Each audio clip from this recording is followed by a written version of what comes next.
Greetings, denizens of the night, and welcome to Fangs After Dark. Tonight we will continue our delve into the world of vampires and discuss the Beast, a phenomenon that resides within all kindred. What is there to say about the Beast?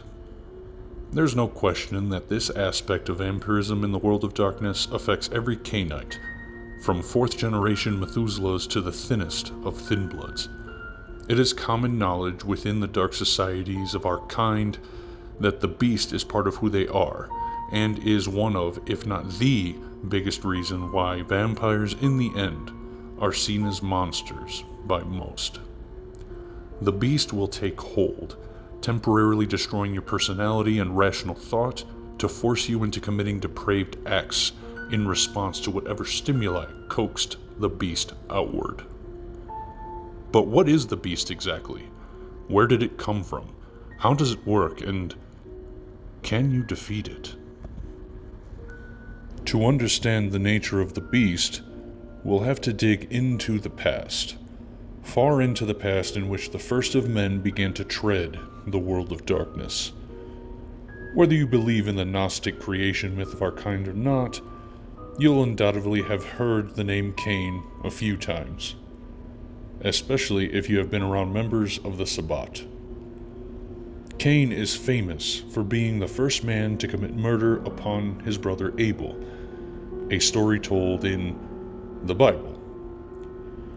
The Almighty God decided as punishment for this act, Cain would forever tread the lands of Nod in darkness and forever hunger for the blood that he spilt from his sibling. This hunger was the Beast, a reflection of the monstrous act Cain had inflicted upon his own flesh and blood.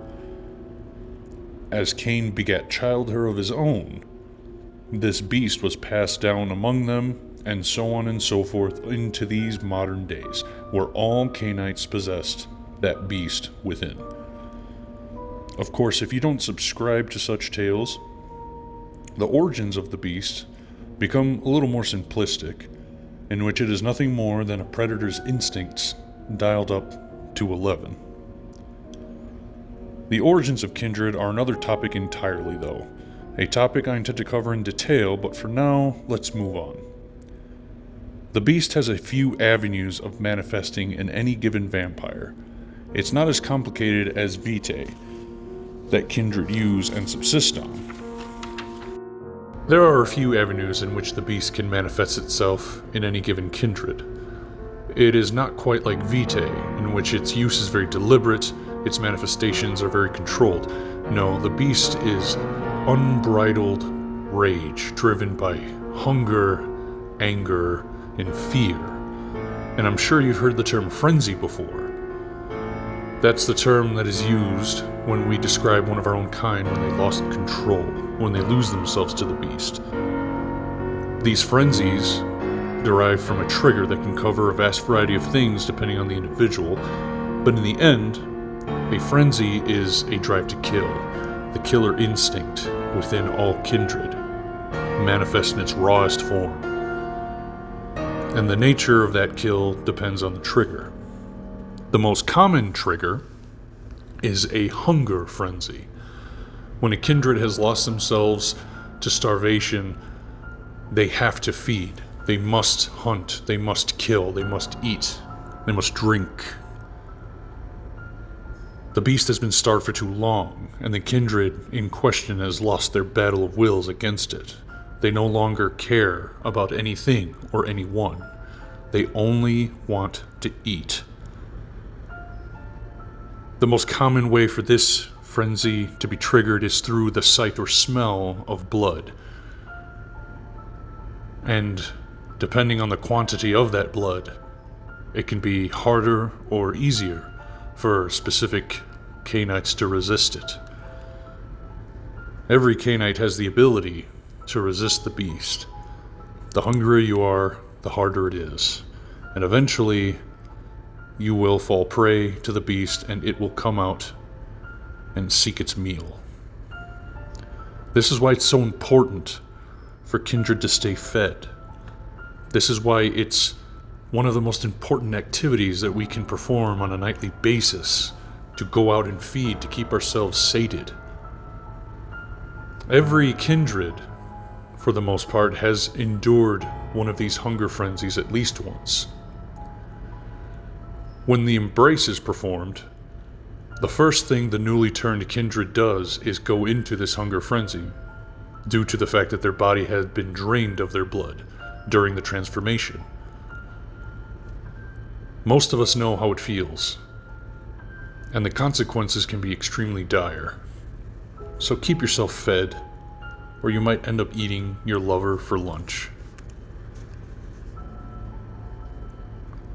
Fear frenzy, the red fear, or resides, if you are more traditional with your terms, is a frenzy that's triggered by fear, usually a fear of a vampire's natural enemies, fire and sunlight.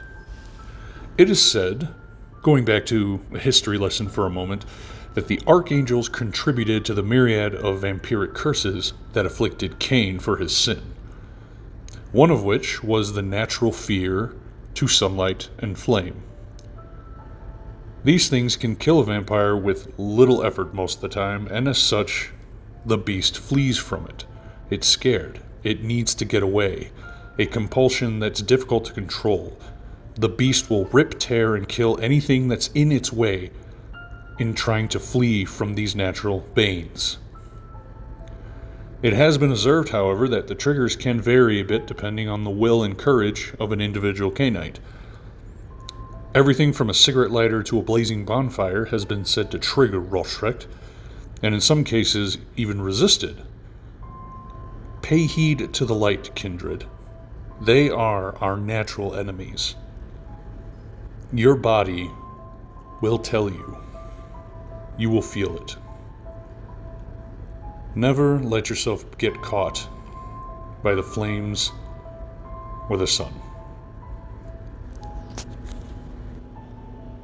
Anger is something we must all endure in our everyday lives. For kindred, it is much the same. Only thing is, anger can bubble up and cause an explosive response from the beast, as it breaks loose to put down the aggressor, in which had the audacity to tempt the beast's temper. This frenzy triggers are mostly dependent on the individual's temperament. The only time the beast and the rational mind are somewhat in sync with each other, actually. Your self-control, composure, and resolve can go a long way to suppressing your more bestial urges when it's rooted in anger. When you're confronted with insults, humiliation, or pain, physical or emotional, the beast can stir. Keep in mind that no matter how stalwart and iron-hearted you may be, there is a limit to the abuse your beast will endure, and eventually it will stir, and you will try to destroy the poor fool who taunted you so. Always be sure to keep yourself collected. The last thing you need is the beast to come out because someone pissed you off, called you a name, goaded you in court, threatened you, even caused you some pain. Anger frenzies can happen quite readily if you find yourself in a lot of fights. Ask any anarch, they'll tell you. Ask any bruja.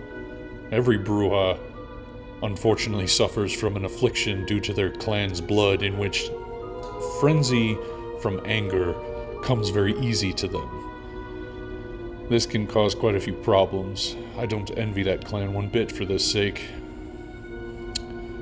But in the end, even they can suppress their more fight response urges the beast calls upon. Like I said, if you maintain your self-control and you keep a nice, stalwart, iron-hearted demeanor, you can resist the anger. But there is a limit. Remember that. A discussion about the beast cannot be had without mentioning one of the biggest threats that kindred face throughout the many years of unlife: the degradation of our humanity. Vampires face the very real loss of their rational self in the face of their beast if they are unable to reconcile their horrific behaviors, in which the beast causes. Each kindred has something that keeps their minds grounded in some rational way where they can preserve their psyche. These are known as paths, roads, convictions, touchstones, etc. We can go into more detail on these later, but know that these tools are paramount in restraining your beast and in some cases channeling it so that you are in control, mostly.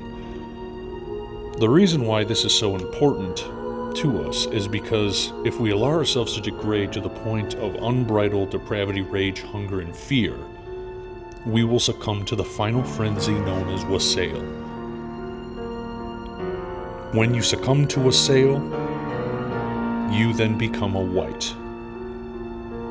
You fall into a permanent frenzy, losing all sense of self as the beast is now permanently in control of your very being. That's it. Game over. You have lost the fight, and now you are nothing more than a wight.